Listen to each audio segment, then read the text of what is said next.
سے پہلا کام 14 اگست ہے پاکستان کے عزم نو کے لیے، ایک روشنی کے لیے، نوجوانوں کے لیے چند باتیں کرنا چاہتا ہوں۔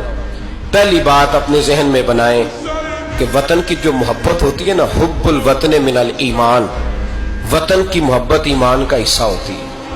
اس بات کو یاد کر لے۔ میرے نبی پاک علیہ السلام مکہ مکرمہ سے تشریف لائے تھے، حضور مہاجر بن کے مدینے آئے تھے، لیکن بخاری مسلم کی ایک ایسی حدیث ہے جس کی میں نے کبھی شرح نہیں پڑھی، اور میں اس حدیث کی شرح میں کبھی نہیں گیا اور جانا چاہتا بھی نہیں۔ نرالا رنگ ہے اس حدیث پاک کا۔ میرے محبوب پاک علیہ السلام مہاجر بن کے مدینے آئے، لیکن حضور نے ایک موقع پہ فرمایا، سنو بھائی مہاجرین اور انصار، کان کھول کے سنو۔ اب مہاجرین میں شامل کون کون تھے؟ حضرت ابو بکر صدیق، حضرت عمر فاروق، حضرت عثمان غنی، حضرت مولا علی، حضرت مصعب ابن عمیر، حضرت بلال حبشی، یہ سب لوگ مہاجر تھے، لیکن حضور نے وطن کی محبت بیان فرمائی۔ میرے محبوب نے فرمایا، یاد رکھنا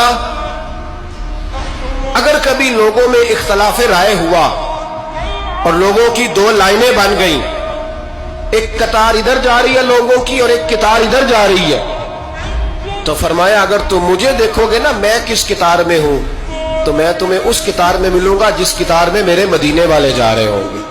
میں کہہ رہا ہوں بلا تبصرہ، بغیر تشریح کے اس روایت کو دیکھیے گا، حضور نے اپنے وطن سے پیار کیا اور اپنے وطن کے لوگوں سے محبت فرمائی۔